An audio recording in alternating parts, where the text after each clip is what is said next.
the Mackinac Center, among others, have analyzed it, and at best, it only pulls people even for the tax impact of the sales tax increase, and that's only for some of those people.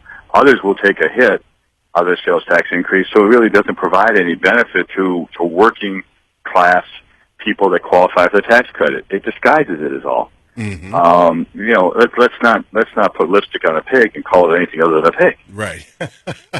Now, let me be devil's advocate just a little bit here. We've all seen the ads on television. They show bus drivers and mothers and parents concerned about the crumbling roads and the safety of their children. Are these ads misleading? Well, I think the ads are intended to get people's attention and have them worry about, minute by minute, their safety.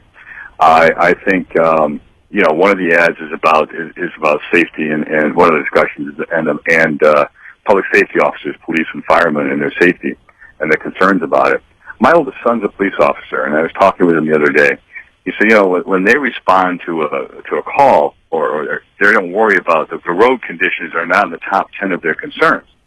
What they're going to deal with when they get there, whether their equipment's going to work, whether the backup is coming, a whole series of things. Not in the top 10 is whether or not there's potholes in the way. Let's not scare people trying to get their attention on fixing the roads. Right. The roads are crummy. We'll agree. No one's wandering around saying safe roads. We don't care. And we certainly think that people, the risks are there, but let's fix the roads. And this doesn't do that. You have to recognize that the first year of Proposal 1, they're only going to put $400 million into the roads. Only $400 million. If, in fact, it's such a massive concern, why are they not putting every dime they can get their hands on into fixing our roads? They're not doing that. I've also heard that there is some other rainy day fund or some other fund that has billions in it up in Lansing that at least one representative tried to propose spending that money. Are you in favor of looking at another pot of money to fix the roads in Michigan? Well, I think there's a number of what's called restricted funds that exist in the state government, or through the state, that aren't represented in our state budget, by the way. So that $52 billion state budget, there's a number of things that aren't in there, including the catastrophic claims fund that you're referring to, the DNR trust fund. There's a variety of things that have money in it. I think the thing to go back and recognize is that the House proposed what they call a revenue neutral plan in December that passed the House on a bipartisan basis that would have gotten the roads about $600-700 million, and numbers somewhere in there, that didn't raise taxes. Mm-hmm. The Senate plan that they passed raised the gas taxes by $1.2 billion. They went to conference committee to work out a compromise that the House and Senate could agree on. The compromise was this Proposal 1 package that's 58% higher than with the high end that went into this discussion. Now, where in your entire life have you seen a compromise between two parties on differences over something that they decide, well, we won't agree on either of those, we'll just increase the cost 58%. I ran a business. I'd love to have done that in a number of transactions, but I'm not sure it would have worked very well. Right. And the increase was because of the back and forth and the so-called compromise to try to get this thing on the ballot, right? Well, essentially, yes. I mean, that's what it comes down to, and I've been criticized for not understanding the process. Well, that process is politics as usual. That process is driven by special interests that see an opportunity to get their particular interests served, regardless of the other impacts. This was a roads package. This was a package to deal with a pressing concern that we all have about the quality of our roads.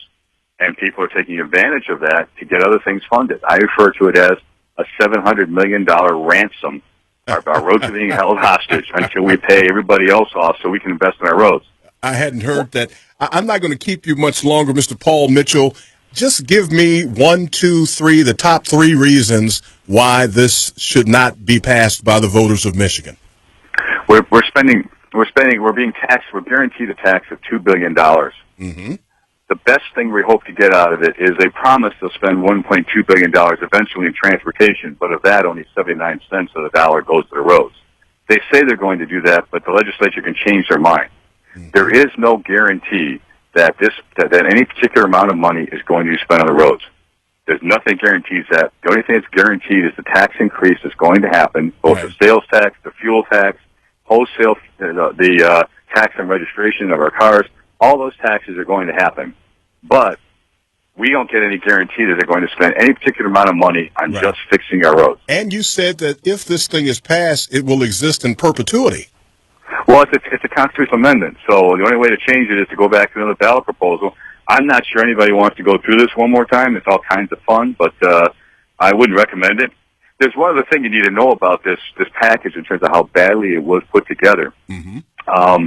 The Anderson Economic Group, which is a well-respected economic analysis group, some CPAs have all looked at it and said the way they put this together on the registration taxes they will not be deductible on our federal taxes anymore. What that means is we're going to pay $100 million more to the feds so that we can invest in our roads. I want you to stop and think about that. We're going to send to Washington $100 million so we can then spend money on our roads. Wow. It's insane. Who would do that?